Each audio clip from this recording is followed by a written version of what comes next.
Hello, good morning. ഞാൻ audible അല്ലേ?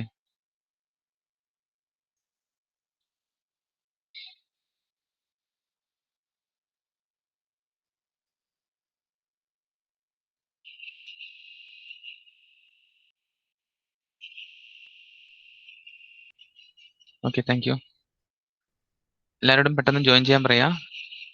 നമുക്കൊരു 1 minutes കൊണ്ട് തന്നെ സ്റ്റാർട്ട് ചെയ്യാം.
സ്റ്റുഡൻസ് കുറവാണല്ലോ, ജോയിൻ ചെയ്യാൻ പറയൂ എല്ലാവരോടും.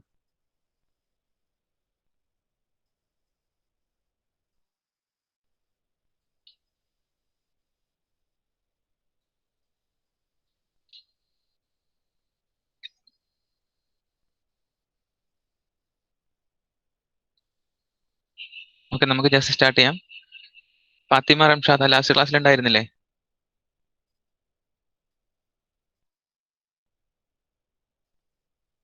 റംഷാദ ഒന്ന് റെസ്പോണ്ട് ചെയ്തേ. ഹലോ. ഓക്കെ, ലാസ്റ്റ് ക്ലാസ്സിൽ നമ്മൾ ഡിസ്കസ് ചെയ്തത് typical operation, how instruction is executed, ആ ഒരു സ്റ്റേജസ് ആയിരുന്നു നമ്മൾ ഡിസ്കസ് ചെയ്തത്. അപ്പോൾ അവിടെ എന്തൊക്കെ ഓപ്പറേഷൻസ് ആണെന്ന് പറയാം. പ്രോഗ്രാംസ് ആൻഡ് നമ്മുടെ operands both are residing in computer memory. ഡാറ്റയും നമ്മൾ പ്രോഗ്രാം ചെയ്യുന്ന നമ്മളെ ഒരു പ്രോഗ്രാം ടൈപ്പ് ചെയ്തു, അത് സേവ് ചെയ്യുന്നത് എവിടെയാണ്? മെമ്മറിയിലാണ്. അപ്പം ആ ഇൻസ്ട്രക്ഷൻസിനെയാണ് 1 by 1 ആയിട്ട്, ആ ഒരു പ്രോഗ്രാമിനെയാണ് 1 by 1 ആയിട്ട് നമ്മൾ എക്സിക്യൂട്ട് ചെയ്യുന്നത്. അപ്പം ഫസ്റ്റ് കോൺസെപ്റ്റ് നമുക്കറിയാം, പ്രോഗ്രാംസ് മെമ്മറിയിലാണ് ഉള്ളത്. ദെൻ രണ്ടാമത്തെ കാര്യം നമുക്കറിയാം, program counter is a register. ആ രജിസ്റ്റർ ആണ് എന്ത് ചെയ്യുന്നത്? നമ്മൾ എക്സിക്യൂട്ട് ചെയ്യേണ്ട ഓരോ പ്രോഗ്രാമിന്റെയും മെമ്മറിയിലുള്ള അഡ്രസ് മാനേജ് ചെയ്യുന്നത് പ്രോഗ്രാം കൗണ്ടർ ആണ്. So program counter have the address of instruction to be executed next. ആ ഒരു കോൺസെപ്റ്റ് ഡിസ്കസ് ചെയ്തു. Then content of P C R transferred to MER, memory address register. എന്തിനായിരുന്നു യൂസ് ചെയ്തത്? അഭിഷേക് ഒന്ന് ഓർത്ത് നോക്കിയേ, മെമ്മറി അഡ്രസ് രജിസ്റ്റർ.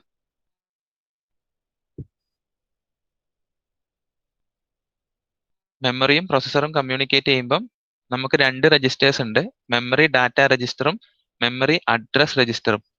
ഏത് അഡ്രസ്സിലെ ഡാറ്റയാണോ എടുക്കേണ്ടത് അത് മെമ്മറി അഡ്രസ് രജിസ്റ്ററിൽ നമ്മൾ പ്രോസസ്സർ പറഞ്ഞു കൊടുക്കും. ഇനി മെമ്മറിയിൽ നിന്നുള്ള ഡാറ്റ എടുത്തിട്ട് എവിടെ വെക്കും? മെമ്മറി ഡാറ്റ രജിസ്റ്ററിൽ വെക്കും. ഓക്കെ, അപ്പം അഡ്രസ്സ് മാനേജ് ചെയ്യുന്നത് പ്രോഗ്രാം കൗണ്ടർ ആണെന്ന് പറഞ്ഞു. അപ്പൊ ആ അഡ്രസ്സ് ആർക്കാ കൊടുക്കുന്നത്? That address is transferred to memory address register. Content of P C transfer ചെയ്യുന്നത് മെമ്മറി അഡ്രസ് രജിസ്റ്ററിലേക്കാണ്. അത് ഓർത്തിരിക്കുക. Then to perform a read. അപ്പൊ നിങ്ങൾക്ക് നിങ്ങളുടെ ക്ലാസ് നോട്ടിൽ ജസ്റ്റ് ഒന്ന് നോട്ട് ചെയ്യാം, റീഡ് ഓപ്പറേഷൻ എന്ന് പറയുന്നതും ലോഡ് ഓപ്പറേഷൻ എന്ന് പറയുന്നതും നമ്മൾ മീൻ ചെയ്യുന്നത് എന്താണ്? Reading and information from the memory by the processor. അതാണ് കേട്ടോ റീഡ് എന്ന് പറയുന്നത്. നമ്മൾ റീഡ് എന്ന് അല്ലെങ്കിൽ ലോഡ് എന്നൊക്കെ എവിടെയെങ്കിലും പറയുകയാണെങ്കിൽ നിങ്ങൾ കരുതുക, read or load means we are reading and information from the memory by the processor. So in order to read an information from the memory, processor is sending read signal. അപ്പം memory address രജിസ്റ്ററിൽ അഡ്രസ്സും വെച്ചു കൊടുത്തു, ഒരു read സിഗ്നലും കൊടുത്തു. അപ്പം memory മാനേജ്മെന്റിന് യൂണിറ്റിന് മനസ്സിലായി പ്രോസസ്സർ ഒരു ഡാറ്റ റീഡ് ചെയ്യാൻ ട്രൈ ചെയ്യുന്നുണ്ട്. ഏത് ഡാറ്റയാണ്? മെമ്മറി അഡ്രസ് രജിസ്റ്ററിലെ ഒരു അഡ്രസ് ഉണ്ടാവും, ആ അഡ്രസ്സിലെ ഡാറ്റയാണ് റീഡ് ചെയ്യുന്നത്. സോ ആ ഡാറ്റ എവിടെ വെക്കും? മെമ്മറി ഡാറ്റ രജിസ്റ്ററിലേക്ക് വെച്ചു കൊടുക്കും. ആ ഡാറ്റ ദെൻ എങ്ങോട്ട് പോകും? ആ ഡാറ്റയാണ് ഇൻസ്ട്രക്ഷൻ രജിസ്റ്ററിലേക്ക് പോകുന്നത്. Content of MDR, memory data register transfer to IR, instruction register. അവിടെ വെച്ചിട്ടാണ് ഒരു പ്രോഗ്രാമിന്റെ എക്സിക്യൂഷൻ നടക്കുന്നത്. ഇനി ഇത്രയും പറഞ്ഞ സ്ഥിതിക്ക് ഒരു ചെറിയ കാര്യങ്ങൾ കൂടി ഞാൻ പറഞ്ഞുതരാം. ഇതിപ്പോ നിങ്ങൾക്ക് അറിഞ്ഞിരിക്കേണ്ടതല്ല, എന്നാലും ഓർത്താൽ നല്ലൊരു കാര്യമാണ്.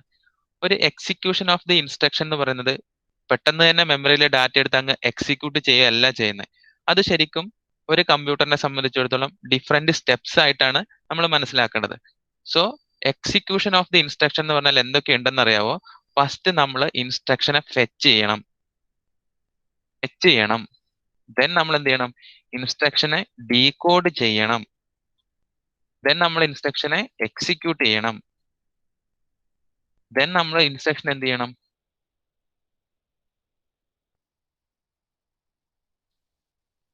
എക്സിക്യൂട്ട് ചെയ്താൽ മാത്രം പോരാ, റിസൾട്ടിനെ നമ്മൾ റൈറ്റ് ബാക്ക് ചെയ്യണം. നമ്മൾ ഏതെങ്കിലും ഒരാൾ പറയാണ് we are executing an instruction എന്ന് പറയുന്നത് ശരിക്കും എന്തൊക്കെയാണ്? We have to fetch the instruction from the memory, we have to decode it, then we are executing, then we are write back the result. അപ്പം ഫെച്ച് എന്ന് പറഞ്ഞാൽ നിങ്ങൾക്ക് മനസ്സിലായി, മെമ്മറിയിൽ നിന്ന് ഡാറ്റനെ നമ്മൾ എടുത്തു.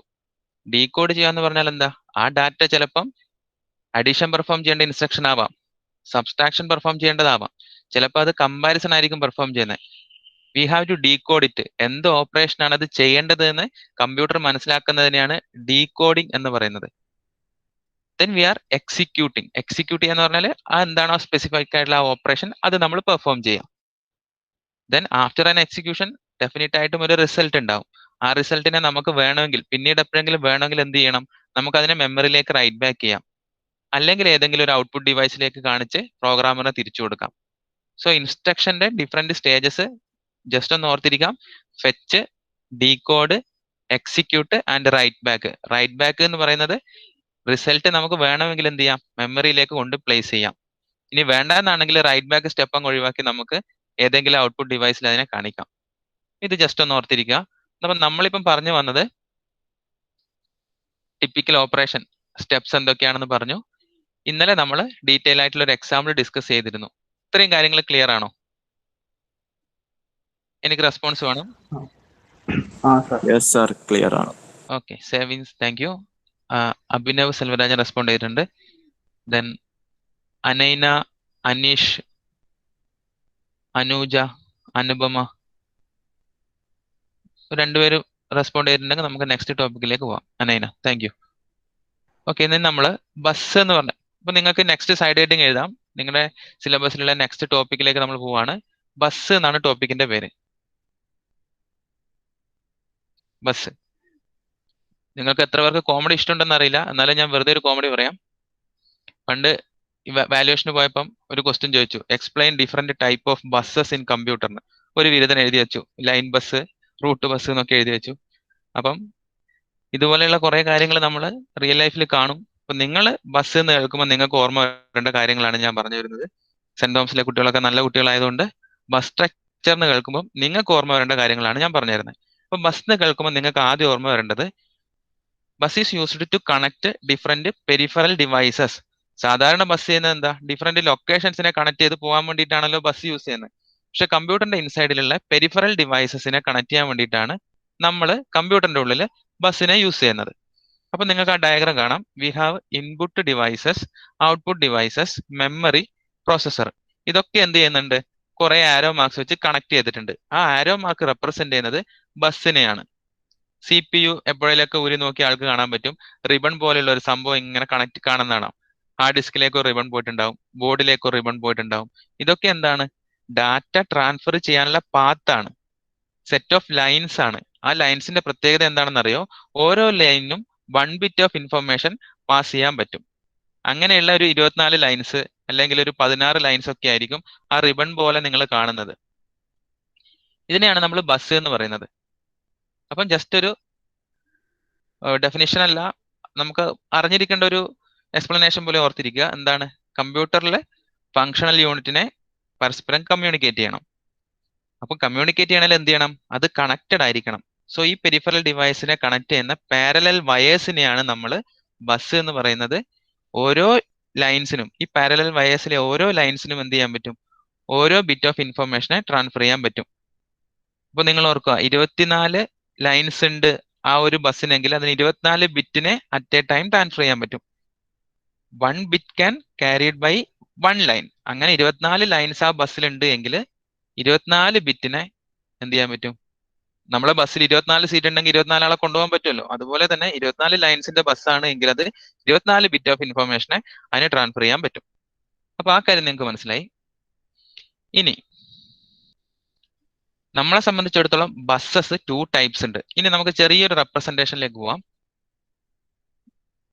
ബസ്സിനെ നമ്മൾ 2 ടൈപ്പായിട്ട് പറയുന്നുണ്ട്. എന്തൊക്കെയാണെന്ന് പറഞ്ഞുതരാം. ഇന്റേണൽ ബസ്സും എക്സ്റ്റേണൽ ബസ്സും.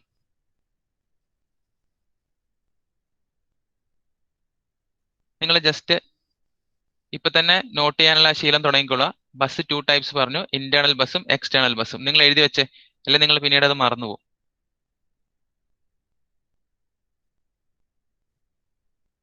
Internal bus. ഇന്റേണൽ ബസ് എന്ന് കേൾക്കുമ്പോൾ നിങ്ങൾക്ക് ഓർമ്മ വരേണ്ട കാര്യം എന്താണെന്ന് അറിയോ? ഇന്റേണൽ ബസ് കണക്ട് ചെയ്യുന്നത് നമ്മുടെ പ്രോസസ്സറിന് വേണ്ട കുറെ ആൾക്കാരെയാണ് ഇന്റേണൽ ബസ് കണക്ട് ചെയ്യുന്നത്.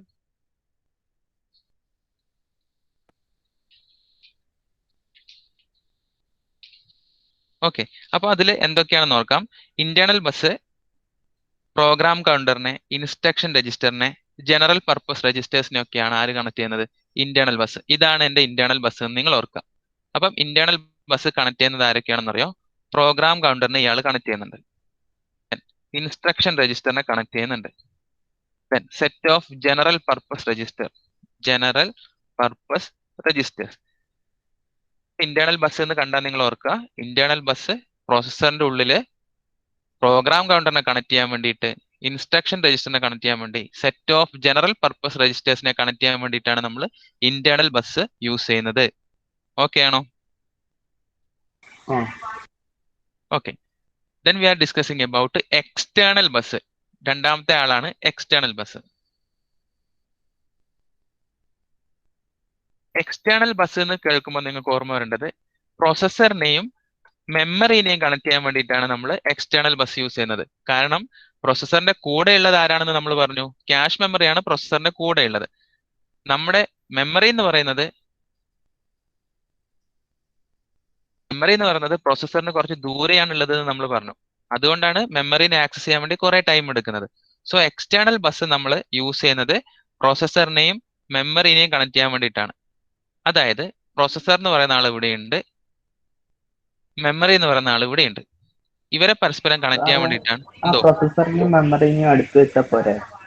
പ്രോസസ്സറിനെയും മെമ്മറിനെയും അടുത്ത് വെച്ചിട്ട് അങ്ങനെ പറയാൻ കാരണം എന്താണെന്ന് വെച്ചല്ലേ, അടുത്ത് വെച്ച് കഴിഞ്ഞാൽ നമ്മുടെ കമ്മ്യൂണിക്കേഷൻ സ്പീഡ് ആവും. അങ്ങനെ പറയുന്നത് ഒരു ചെറിയ മിസ്റ്റേക്ക് ഉണ്ട്. എന്തുകൊണ്ടെന്നാല് നമ്മള് ഓരോ പ്രോസസ്സറിനെ സംബന്ധിച്ചിടത്തോളം പ്രോസസ്സർ ഭയങ്കര, നമുക്ക് ഇമാജിൻ ചെയ്യാൻ പറ്റുന്ന രീതിനേക്കാൾ സ്പീഡിലായിട്ടാണ് പ്രോസസ്സറിന്റെ ഓരോ എക്സിക്യൂഷൻ നടക്കുന്നത്. നമ്മൾ എന്ത് ടെക്നോളജിയിൽ പോയി കഴിഞ്ഞാലും മെമ്മറിയിലേക്ക് റീഡ് ചെയ്യാൻ, മെമ്മറി ആക്സസ് ടൈം എന്ന് പറയുന്നത് പ്രോസസ്സറിനെ സംബന്ധിച്ചിടത്തോളം എപ്പോഴും കൂടുതൽ തന്നെയാണ്. മെമ്മറി, അതായത് ഒന്നുകൂടി പറയാം, പ്രോസസ്സറിന്റെ എക്സിക്യൂഷൻ സ്പീഡ് ഒരിക്കലും നമുക്ക് മെമ്മറി ആക്സസ് ടൈമുമായിട്ട് കമ്പയർ ചെയ്യാൻ പറ്റുന്ന രീതിയിലുള്ളതല്ല.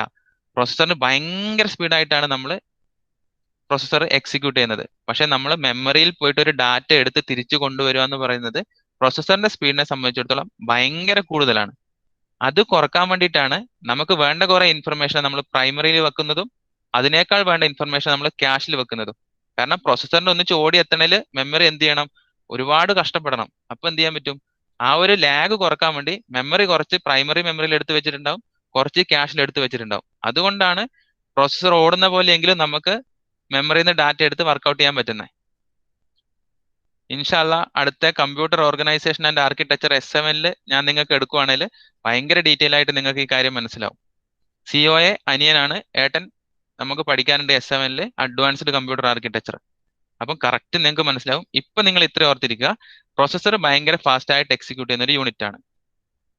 പ്രോസസ്സറിന് മെമ്മറിയിലേക്ക് ഒരു ഡാറ്റ എടുക്കണമെങ്കിൽ അത് എന്തായാലും കുറച്ച് ടൈം എടുക്കുന്ന ഒരു കാര്യമാണ്. ആ ലാഗ് ഒഴിവാക്കാൻ വേണ്ടിയിട്ട് നമ്മൾ എന്ത് ചെയ്യുന്നു? കുറച്ച് ഇൻഫർമേഷൻ നമ്മൾ പ്രൈമറിയിലും കുറച്ച് ക്യാഷിലും നമ്മൾ സേവ് ചെയ്ത് വെക്കുന്നു. അതുകൊണ്ടാണ് പ്രൊസസ്സറിന് വേണ്ട സമയത്ത് എപ്പോഴും ഡാറ്റ അവൈലബിൾ ആയിട്ട് നിൽക്കുന്നത്. ഏകദേശം ക്ലിയർ ആയി തോന്നുന്നു. എക്സ്റ്റേണൽ ബസ്സിലേക്ക് വരാം. External bus used to connect processor and memory. അപ്പൊ നിങ്ങൾ കഴിഞ്ഞ ക്ലാസ് പഠിച്ചൊരു കാര്യം കൂടി നിങ്ങൾക്ക് ഓർമ്മ വരും. എക്സ്റ്റേണൽ ബസ് ഉണ്ടായാൽ മാത്രം പോരാ, പ്രൊസസ്സറും മെമ്മറിയും കമ്മ്യൂണിക്കേറ്റ് ചെയ്യുന്നത് വേറെ കുറച്ച് കാര്യങ്ങളും കൂടി ഉള്ളത് കൊണ്ടാണ്. അതാരൊക്കെയായിരുന്നു? Memory address register. Memory address register ഉണ്ട്. Then memory yes, memory data register ഉണ്ട്. കറസ്പോണ്ടിങ് സിഗ്നലും വേണം to perform read or write operation.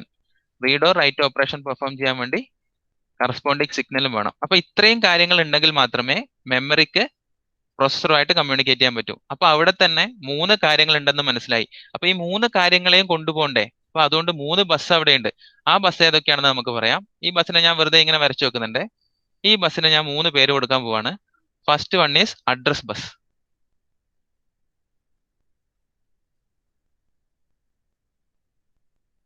രണ്ടാമത്തെ ഇതിന് ഞാൻ പറയുന്ന പേരാണ് ഡാറ്റ ബസ്. മൂന്നാമത്തെ ആൾക്ക് ഞാൻ പറയുന്നു കൺട്രോൾ ബസ്.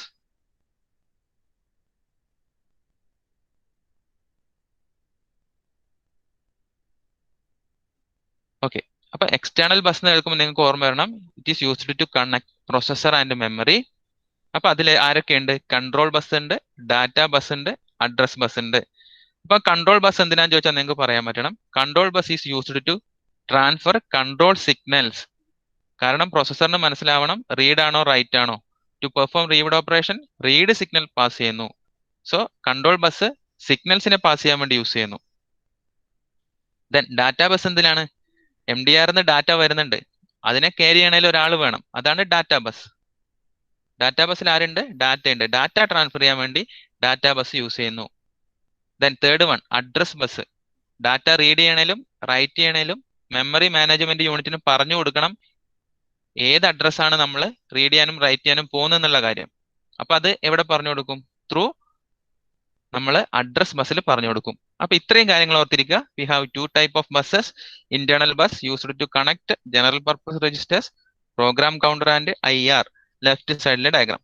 എക്സ്റ്റേണൽ ബസ് പ്രൊസസ്സറിനെയും മെമ്മറിനെയും കണക്ട് ചെയ്യുന്നു. എക്സ്റ്റേണൽ ബസ് അവിടെ തീരുന്നില്ല, അവിടെ അഡ്രസ് ബസ്സും ഉണ്ട്, ഡാറ്റ ബസ്സും ഉണ്ട്, കൺട്രോൾ ബസ്സും ഉണ്ട്.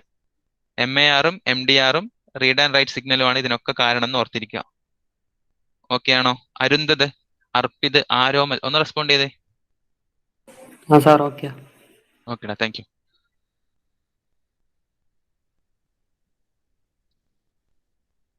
അപ്പം ബസ് പറഞ്ഞു, സിംഗിൾ ബസ് പറഞ്ഞു, അഡ്രസ് പാസ് ചെയ്യാനും ഡാറ്റ പാസ് ചെയ്യാനും കൺട്രോൾ ലൈൻസും കാര്യങ്ങളൊക്കെ ഉണ്ടെന്ന് പറഞ്ഞു. സെക്കൻഡ് പോയിന്റ് അത് നമ്മൾ പറഞ്ഞു, ഫങ്ഷണൽ യൂണിറ്റിനെ ഈസി ആയിട്ട് കണക്ട് ചെയ്യാനുള്ള ഒരു ഓപ്ഷൻ. മൾട്ടിപ്പിൾ ബസ് എന്താണെന്ന് പറയുമ്പോൾ നിങ്ങൾ സിംഗിൾ ബസ് എന്താണെന്ന് ഓർത്താൽ മതി. ഇപ്പൊ സിംഗിൾ ബസ് ഓർത്തിരിക്കുക. ഇനി സിംഗിൾ ബസിന്റെ അഡ്വാൻറ്റേജ് എന്ന് പറയുന്നത് കുറച്ച് പോയിന്റ്സ് ഉണ്ട്, എന്തൊക്കെയാണെന്ന് പറയാം. സിംഗിൾ ബസ് ചീപ്പർ ആണ്. സിംഗിൾ ബസ് മൾട്ടിപ്പിൾ ബസ് പറയുമ്പോഴേ നിങ്ങൾക്ക് കുറച്ചുകൂടി ഇത് മനസ്സിലാവുള്ളൂ. ഇപ്പോഴും ഓർത്തിരിക്കുക, സിംഗിൾ ബസ് കുറച്ച് കോസ്റ്റ് കുറവാണ്, പക്ഷെ അതിന് ലിമിറ്റഡ് എമൗണ്ട് ഓഫ് ഇൻഫർമേഷൻ മാത്രമേ ട്രാൻസ്ഫർ ചെയ്യാൻ പറ്റുള്ളൂ. അങ്ങനെയുള്ള ഒരു കാര്യം ഓർത്തിരിക്കുക. പിന്നെ ഒരു കാര്യം, നമ്മൾ ഡിഫറെന്റ് കമ്മ്യൂണിക്കേറ്റിംഗ് ഡിവൈസുമായിട്ട് കമ്മ്യൂണിക്കേറ്റ് ചെയ്യുമ്പോൾ എല്ലാ ഡിവൈസിന്റെയും സ്പീഡ് എന്ന് പറയുന്നത് ഡിഫറെന്റ് ആയിരിക്കും. നേരത്തെ പറഞ്ഞ പോലെ തന്നെ പ്രൊസസ്സർ ഫാസ്റ്റ് ആയിട്ട് എക്സിക്യൂട്ട് ചെയ്യും, മെമ്മറി ആയിട്ട് ആക്സ് ചെയ്യുമ്പോൾ ആ ഒരു ആക്ഷൻ സ്ലോ ആണ്. അപ്പൊ ഇത് എങ്ങനെ മാനേജ് ചെയ്യുന്നു ചോദിച്ചാൽ നമ്മുടെ കയ്യിൽ ബഫേഴ്സ് ഉണ്ട്. ബഫർ എന്ന് പറഞ്ഞാൽ മെമ്മറി തന്നെ, മെമ്മറിനെ തന്നെയാണ് നമ്മൾ ബഫർ എന്ന് പറയുന്നത്. ഒരു type of buffer, MBR memory buffer register എന്നൊക്കെ വേണേൽ ഓർത്തിരിക്കുന്നു. നിങ്ങൾ ഇപ്പം ജനറൽ ആയിട്ട് ബഫർ എന്ന് ഓർത്തിരിക്കുക. അപ്പൊ നമുക്ക് എന്തെങ്കിലും ഡാറ്റ ഫാസ്റ്റ് ആയിട്ട് ആക്സ് ചെയ്യണമെങ്കിൽ എന്ത് ചെയ്യുന്നറിയോ, ആ ഡാറ്റനെ നമ്മൾ ആദ്യം എടുത്ത് ബഫർ രജിസ്റ്ററിൽ കൊണ്ടുവെക്കും. അപ്പൊ എന്ത് ഗുണമുണ്ട്? പിന്നീട് നമ്മൾ മെമ്മറി പോയിട്ട് അതിനെ എടുക്കണ്ട. ഒന്നുകൂടി പറയാം, പ്രൊസസ്സറിന് എന്തെങ്കിലും ഒരു ഇൻഫർമേഷൻ വേണമെന്നാണെങ്കിൽ അതിനെ ആദ്യമേ ഫെച്ച് ചെയ്തിട്ട് നമ്മൾ എന്ത് ചെയ്യും, മെമ്മറി ബഫർ രജിസ്റ്ററിൽ കീപ്പ് ചെയ്യും. പിന്നെ ഓപ്പറേഷൻ നടക്കുമ്പോൾ എന്തായിരിക്കും, ആ ഡാറ്റനെ മെമ്മറിയിൽ പോയിട്ട് എടുക്കണ്ട, ഫാസ്റ്റ് ആയിട്ട് രജിസ്റ്റേഴ്സ് നോക്കി എടുക്കാൻ പറ്റും.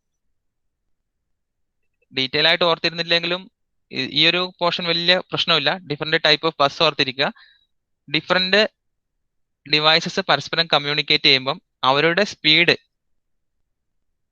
ചിലപ്പോൾ ഒന്ന് ഫാസ്റ്റ് ആയിരിക്കും, മറ്റേത് സ്ലോ ആയിരിക്കും. ഇങ്ങനെ ഒരു കേസ് വരുമ്പോൾ ഡാറ്റ ലോസ് ആവാനുള്ള സാധ്യതയുണ്ട്.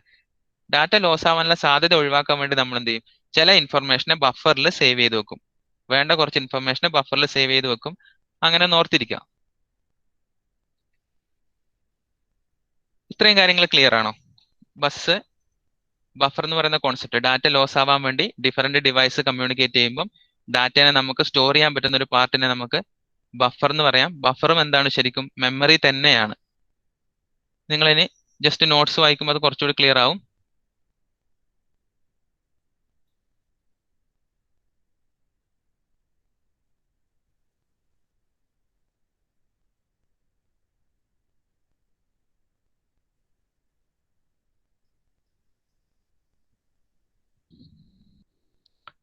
അനിരുദ്ധ്, അഞ്ജിത, രജിത്ത് ഒന്ന് പറഞ്ഞേ, ഇന്ന് പറഞ്ഞ കുറച്ച് കാര്യങ്ങൾ ക്ലിയർ ആണോ? ക്ലിയർ ആണ്. ഓക്കെ. മിഥുൻ എവിടെ ഉണ്ടോ? Mithun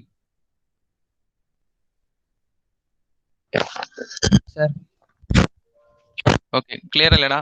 ഓപ്പറേഷനും different type of bus. Okay. ഇനി നിങ്ങൾ ഓർത്തിരിക്കുക, നെക്സ്റ്റ് സൈഡ് ഹെഡിങ് എഴുതുക, memory location address and operation എന്ന് എഴുതാം. Memory location address and operation വേറൊരു ടോപ്പിക്കാണ്. Memory location address and operation.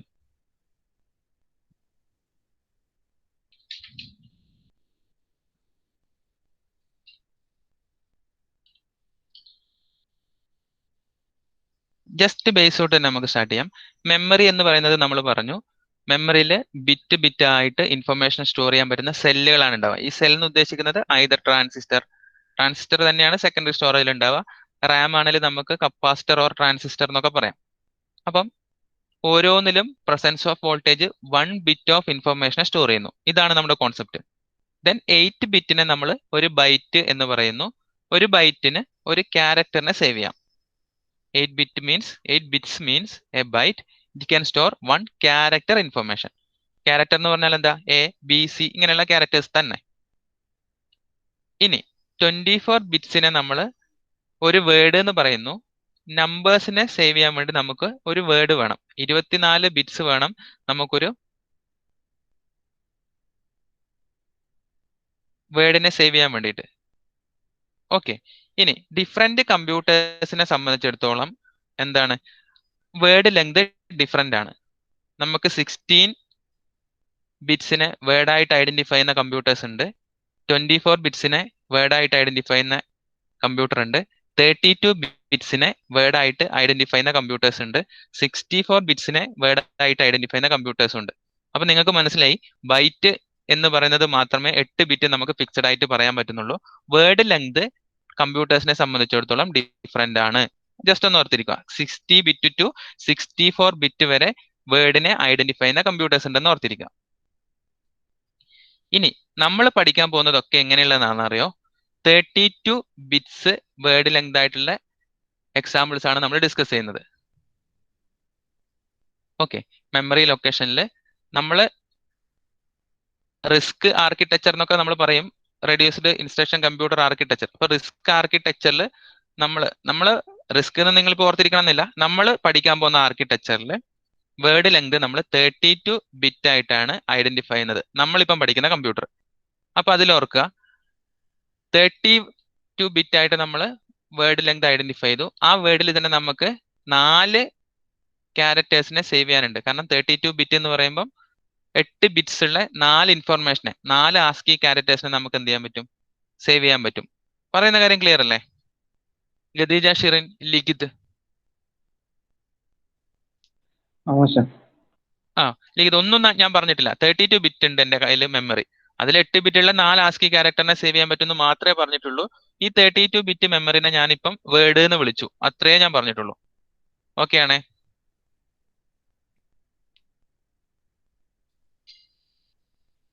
ഇനി ഞാൻ ഇൻട്രോയിൽ പറഞ്ഞ കാര്യം, നമ്പേഴ്സിനെ നമ്മൾ വേർഡിലാണ് സേവ് ചെയ്യുന്നത്, ക്യാരക്ടേഴ്സിനെ ബൈറ്റിലാണ് സേവ് ചെയ്യുന്നത്.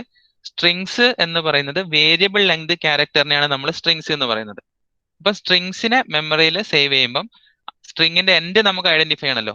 എൻഡ് ഐഡന്റിഫൈ ചെയ്യാൻ വേണ്ടി നമ്മൾ ഒന്നിക്കൽ ടെർമിനേഷൻ ക്യാരക്ടേഴ്സ് യൂസ് ചെയ്യും. /0 ആണ് എൻഡ് ഓഫ് സ്ട്രിങ് നിങ്ങൾ പ്രോഗ്രാം എഴുതുമ്പോൾ മനസ്സിലായിട്ടുണ്ടാവും. To identify end of string നമ്മൾ എങ്ങനെ /0 ഇട്ടിട്ട് ടെർമിനേഷൻ ക്യാരക്ടർ യൂസ് ചെയ്തിട്ടാണ് സ്ട്രിങ്ങിനെ ഐഡന്റിഫൈ ചെയ്യുക. അപ്പൊ സ്ട്രിങ്ങിനെ മെമ്മറിയിൽ സേവ് ചെയ്യുമ്പോഴും ഒന്നുകിൽ നമുക്ക് എന്ത് ചെയ്യാം, /0 ഇട്ട് ടെർമിനേഷൻ ഐഡന്റിഫൈ ചെയ്യാൻ പറ്റും. അല്ലെങ്കിൽ ലെങ്ത് ഓഫ് സ്ട്രിങ് സെപ്പറേറ്റ് ആയിട്ട് നമ്മളൊരു മെമ്മറിയിൽ സേവ് ചെയ്ത് വെക്കുക. അത് നോക്കിയിട്ടും ഒരു സ്ട്രിങ്ങിന്റെ എൻഡ് നമുക്ക് മനസ്സിലാവും. ഇത്രേ പറഞ്ഞിട്ടുള്ളൂ. നമ്പേഴ്സിനെ നമ്മൾ വേർഡിൽ സേവ് ചെയ്തു, വേർഡ് ലെങ്ത് 32 or 24 വേർഡ് ലെങ്തിൽ സേവ് ചെയ്തു. ക്യാരക്ടറിനെ നമ്മൾ ബൈറ്റിൽ സേവ് ചെയ്തു. സ്ട്രിങ്ങിനെ സേവ് ചെയ്യുമ്പോൾ നമ്മൾ ആകെ ഐഡന്റിഫൈ ചെയ്യേണ്ടത് എന്താ, എപ്പോഴാണ് ഈ സ്ട്രിങ് തീരുന്നത്? കാരണം സെറ്റ് ഓഫ് ക്യാരക്ടേഴ്സ് ആണ് സ്ട്രിങ്. അപ്പൊ നമുക്ക് എന്ത് ചെയ്യാം, ഒന്നുകിൽ ടെർമിനേഷൻ ക്യാരക്ടർ യൂസ് ചെയ്തിട്ട് സ്ട്രിങ്ങിന്റെ എൻഡ് മനസ്സിലാക്കാം, അല്ലെങ്കിൽ സ്ട്രിങ്ങിന് എത്ര ലെങ്ത് ഉണ്ട് എന്നുള്ളത് ഓൾറെഡി വേറെ എവിടെയെങ്കിലും സേവ് ചെയ്ത് വെക്കുക. അപ്പൊ അത്രയും ലെങ്ത് ആകുമ്പോൾ നമ്മൾ മനസ്സിലാവും സ്ട്രിങ് തീർന്നിട്ടുണ്ട്. ഈ രീതിയിൽ മെമ്മറിയിൽ നമ്മൾ ഡാറ്റേനെ സ്റ്റോർ ചെയ്ത് വെച്ചു.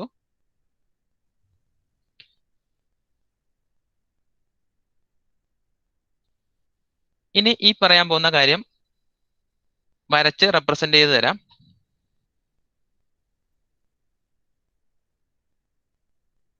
ഈ പറയാൻ പോകുന്ന കാര്യം ഞാൻ വരക്കാൻ പോവാണ്.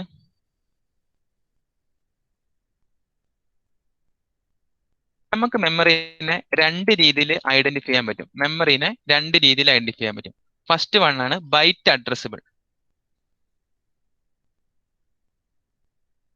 ബൈറ്റ് അഡ്രസ് ചെയ്യാൻ പറ്റും. അതായത് മെമ്മറിയിലെ ഓരോ ബൈറ്റ് ഓഫ് ഇൻഫർമേഷനെയും എനിക്ക് സെപ്പറേറ്റ് ആയിട്ട് അഡ്രസ് ചെയ്ത് എടുക്കാൻ പറ്റുമെങ്കിൽ അതിനെ ഞാൻ ബൈറ്റ് അഡ്രസ്സിബിൾ എന്നാണ് പറയുന്നത്. ഞാൻ എപ്പോഴും വരയ്ക്കുന്ന മെമ്മറിയാണിത്. മെമ്മറിനെ ഇങ്ങനെ ഞാൻ വരച്ചു വെച്ചിട്ടുണ്ട്. ഇതിലെ ഓരോ ബൈറ്റിനെയും എനിക്ക് സെപ്പറേറ്റ് അഡ്രസ് ചെയ്തെടുക്കാൻ പറ്റുമെങ്കിൽ അതിനെ ഞാൻ ബൈറ്റ് അഡ്രസ്സിബിൾ മെമ്മറി എന്നാണ് പറയുന്നത്. ബൈറ്റ് അഡ്രസ്സിബിൾ. അപ്പം ഫസ്റ്റ് ബൈറ്റ് 0th ബൈറ്റ് ആണെന്ന് ഓർക്കുക, രണ്ടാമത്തെ ബൈറ്റ് ഫസ്റ്റ് ബൈറ്റ് ആണെന്ന് ഓർക്കുക, മൂന്നാമത്തതിന് രണ്ടാമത്തെ ലൊക്കേഷൻ കൊടുത്തു 3. ഈ രീതിയിൽ ഓരോ ബൈറ്റിനെയും ഇൻഡിവിജ്വലി മെമ്മറിയിൽ നിന്ന് എനിക്ക് ആക്സസ് ചെയ്യാൻ പറ്റുവാണെങ്കിൽ that memory is known as byte addressable memory.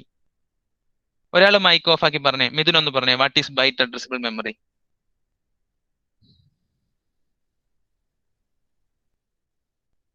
Muhammad Nasif, ചുണക്കുട്ടന്മാർ ആരും ഇല്ലേ? മൈക്ക് ഓഫ് ആക്കി പറയാം.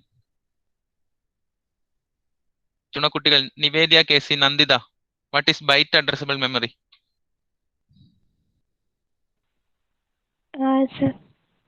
എന്താ നമ്മളെ ബൈറ്റ് അഡ്രസ്സിബിൾ മെമ്മറി?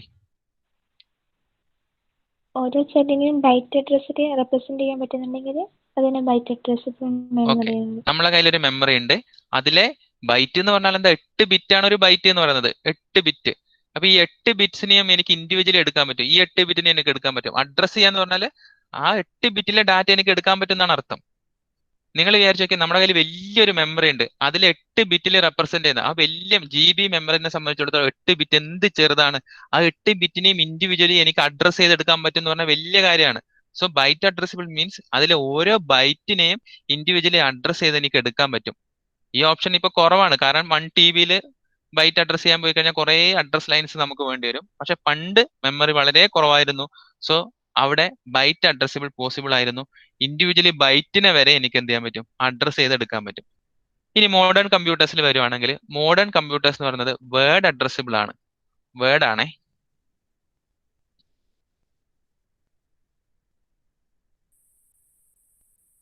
വേർഡ് അഡ്രസ്സിബിൾ ഞാൻ പറഞ്ഞു, നമ്മൾ ഡിസ്കസ് ചെയ്യുന്ന ആർക്കിടെക്ചറിൽ വേർഡ് എന്ന് പറയുന്നത് 32 ബിറ്റ് ലെങ്തിലാണ് നമ്മൾ റെപ്രസെന്റ് ചെയ്യുന്നത്. ഒരു വേർഡ് എന്ന് പറയുന്നത് 32 ബിറ്റ്സ് ഇൻ ലെങ്ത്. മെമ്മറിയും അവിടെയും ഇതുപോലെ സെല്ലായിട്ട് തന്നെയാണ് ഉണ്ടാവുക. ഇവിടുത്തെ പ്രത്യേകത എന്താണ്? വേർഡ് അഡ്രസ്സിബിൾ ആണ്. സോ ഒരു വേർഡില് 4 ബൈറ്റ് ഉണ്ടാവും. അപ്പൊ ഫസ്റ്റ് ലൊക്കേഷൻ 0 ആയിരിക്കും, രണ്ടാമത്തെ ലൊക്കേഷൻ അപ്പൊ എന്തായിരിക്കും 4 ആയിരിക്കും, മൂന്നാമത്തെ ലൊക്കേഷൻ എന്തായിരിക്കും 8 ആയിരിക്കും, പിന്നെ 12 ആയിരിക്കും. എന്തുകൊണ്ടാ? ഒരു വേർഡിൽ തന്നെ 4 ബൈറ്റുകൾ കയറി കിടപ്പുണ്ട്.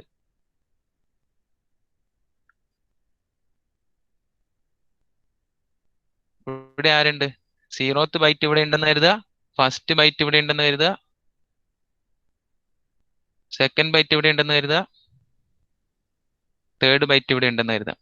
അപ്പൊ ഓർത്തിരിക്കുക, വേർഡ് അഡ്രസ്സിബിൾ എന്ന് പറയുമ്പം നമുക്ക് ബൈറ്റിനെ ഇൻഡിവിജ്വലി അഡ്രസ് ചെയ്യാൻ പറ്റൂല. നമുക്ക് എന്ത് ചെയ്യാൻ പറ്റും? വേർഡിനെ ഇൻഡിവിജ്വലി അഡ്രസ് ചെയ്തിട്ട് ഡാറ്റേനെ എടുക്കാൻ പറ്റും. ആ വേർഡിനെ കിട്ടിക്കഴിഞ്ഞാൽ പിന്നെ ഇൻഡെക്സ് നോക്കിയിട്ട് വേണം ഇൻഡിവിജ്വലി ബൈറ്റിനെ ഐഡന്റിഫൈ ചെയ്യാൻ. ഒന്നുകൂടി കൺക്ലൂഡ് ചെയ്ത് തരാം. In the case of byte addressable, each individual bytes from the memory is possible to address. ഓരോന്നിനെ ഇൻഡിവിജ്വലി അഡ്രസ് ചെയ്യാം. Then in the case of word addressable ആണെങ്കിൽ ഓരോ വേർഡിനെയും മാത്രമേ നമുക്ക് ഇൻഡിവിജ്വലി അഡ്രസ് ചെയ്യാൻ പറ്റുള്ളൂ. നിങ്ങൾ നോക്കുക, 0 എന്ന് പറയുമ്പം അതിൽ 0യും 1ഉം 2ഉം 3ഉം 3 ടോട്ടലി 4 ബൈറ്റ് വന്നിട്ടുണ്ട്. ഇനി രണ്ടാമത്തെ വേർഡ് എന്ന് പറയുന്നത് ഫോർത്തിനെ അഡ്രസ് ചെയ്ത് നമ്മൾ എടുക്കുമ്പോഴാണ് രണ്ടാമത്തെ വേർഡിനെ കിട്ടുക. ഈ രണ്ടാമത്തെ വേർഡിൽ ആരൊക്കെ ഉണ്ട്? 4 ഉണ്ട്, 5ാമത്തെ ബൈറ്റ് ഉണ്ട്, 6ാമത്തെ ബൈറ്റ് ഉണ്ട്, 7ാമത്തെ ബൈറ്റ് ഉണ്ട്. ഈ പറഞ്ഞ കാര്യം നിങ്ങൾക്ക് ക്ലിയർ ആണോ? പ്രിൻസ് രാധാകൃഷ്ണൻ ഒന്ന് റെസ്പോണ്ട് ചെയ്തേ. റാസിൽ, നിങ്ങൾ ആരെങ്കിലും ഒന്ന് റെസ്പോണ്ട് ചെയ്തേ. Difference between byte addressable and word അഡ്രസിബിൾ.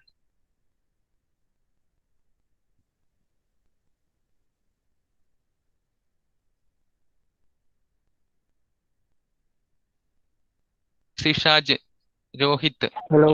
പറഞ്ഞോളൂ പ്രിൻസെ, പറഞ്ഞോ. മനസ്സിലായോടാ?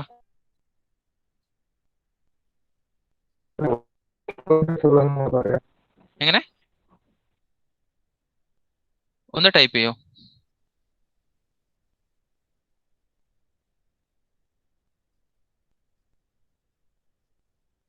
രോഹിത്, രമേശ്, പ്രിൻസ് ഒന്ന് മെസ്സേജ് ടൈപ്പ് ചെയ്യാൻ. ഞാൻ കേൾക്കാൻ പറ്റില്ല.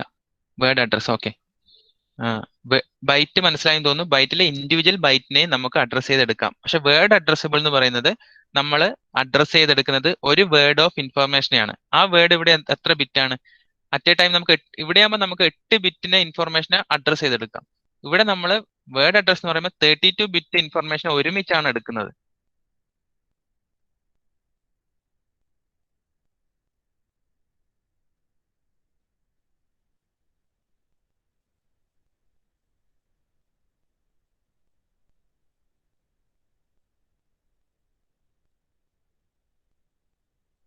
ഉള്ളൂ.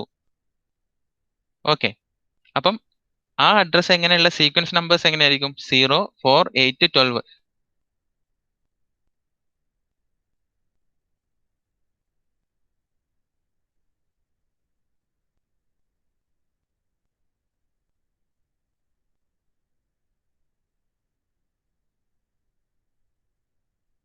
പോകുന്നത് ഓരോ വേർഡിലും 4 ബൈറ്റ് ഓഫ് ഇൻഫർമേഷൻ നമുക്ക് സ്റ്റോർ ചെയ്യാൻ പറ്റും.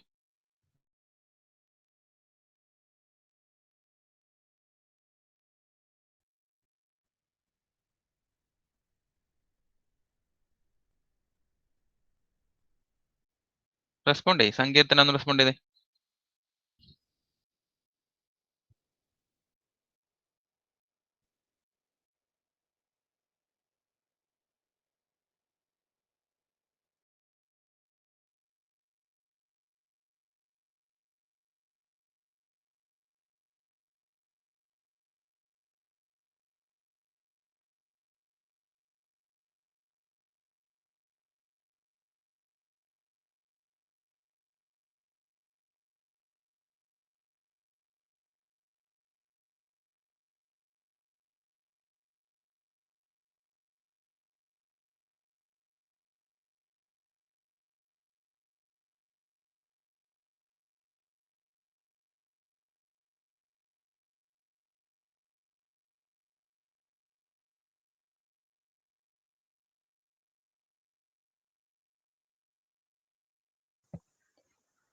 നെറ്റ്വർക്ക് എറർ വന്നു, അതുകൊണ്ടാണ്.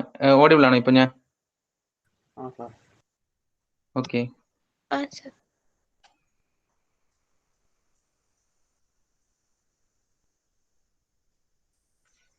ഓക്കെ, അപ്പൊ നമ്മൾ ഡിഫറെന്റ് മെമ്മറി ഓപ്ഷൻസ് ഡിസ്കസ് ചെയ്തു. നെറ്റ്വർക്കിൽ എറർ വന്നുകൊണ്ടാണ്. 2 ഓപ്ഷൻസ് ആയിരുന്നു ഉള്ളത്. ബൈറ്റ് ആയിട്ട് നമുക്ക് ആക്സസ് ചെയ്യാൻ പറ്റും, വേർഡ് ആയിട്ട് ആക്സസ് ചെയ്യാൻ പറ്റും. ആ ഒരു കാര്യമാണ് പറഞ്ഞത്.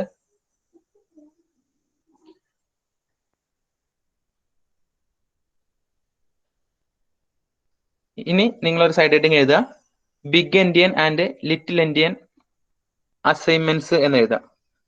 Big endian and little endian assignments എന്ന് എഴുതാം. സ്പെല്ല് ചെയ്യുവാ? ഞാൻ ഡിസ്പ്ലേ ഇടാം. Big endian, BIGENDIAN, big endian.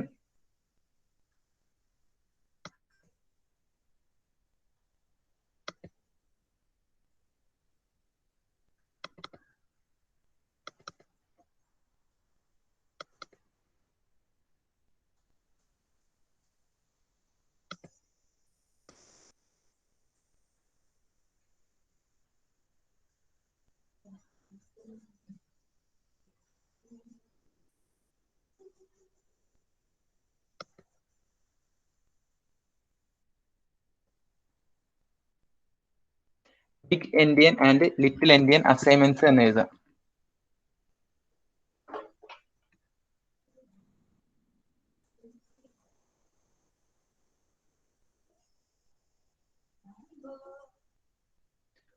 Okay, അപ്പം ഈ ഡയഗ്രാം കാണുമ്പോൾ നിങ്ങൾക്ക് മനസ്സിലാവേണ്ടത് ഫസ്റ്റ് ഓപ്ഷനെയാണ് നമ്മൾ ബിഗ് എൻഡിയൻ എന്ന് പറയുന്നത്.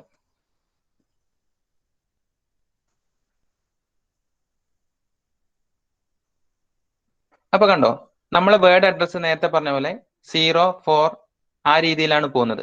അപ്പൊ ഇതില് ഇൻസൈഡ് 0, 1, 2, 3 എന്നുള്ള രീതിയിൽ ഓരോ ബൈറ്റിനെയും നമ്മൾ പാക്ക് ചെയ്ത് വെച്ചിട്ടുണ്ട്. അതില് തേർഡ് പാക്ക്, 7th പാക്ക് ആ രീതിയിൽ വേർഡിലെ ഏറ്റവും വലിയ അഡ്രസ് ഉള്ളത് എൻഡ് ചെയ്യുന്നു. ബിഗിൽ എൻഡ് ചെയ്യുന്നത് കൊണ്ടാണ് അതിനെ നമ്മൾ ബിഗ് എൻഡിയൻ എന്ന് പറയുന്നത്.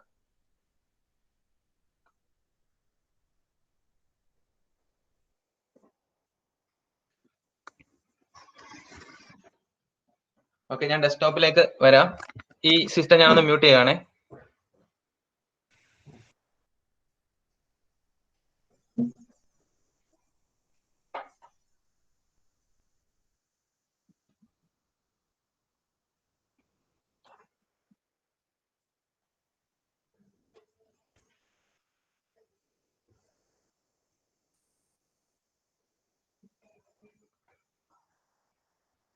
ക്ലിയർ അല്ലേ?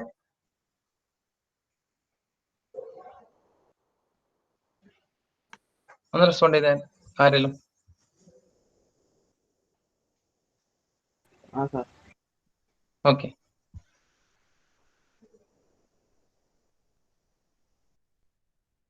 നിങ്ങൾ നോക്കുക, നമ്മുടെ കയ്യിൽ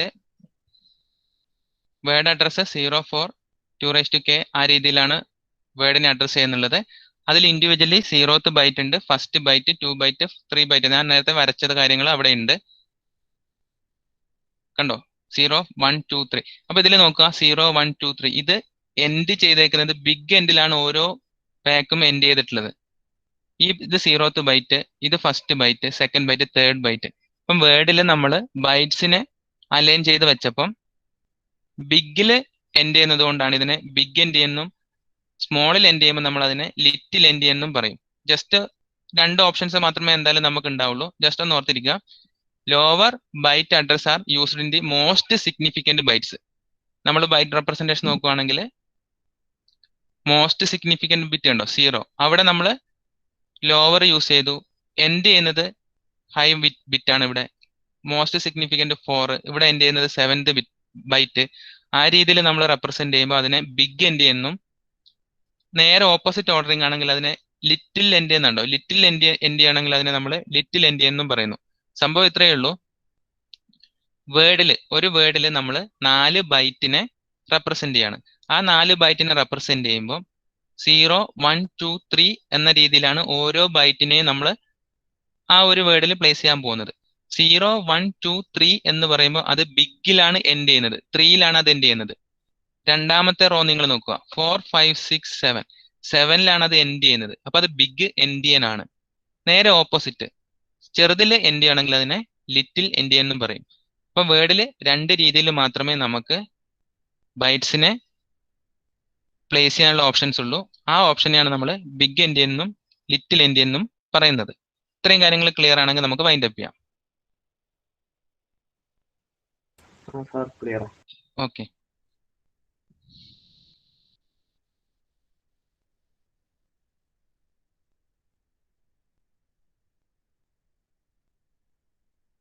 ഇതൊന്ന് നോക്കുക. Lower byte address are used to the most significant bytes. Little endian ആണെങ്കിൽ ഓപ്പോസിറ്റ് ഓർഡറിംഗ് ആണ്. Lower byte address are used for the least significant. ഈ രീതിയിലാണ് നമ്മൾ എന്ത് ചെയ്യുന്നത്, മെമ്മറിനെ അലൈൻ ചെയ്യുന്നത്. ഓക്കെ, നമുക്ക് നിങ്ങൾ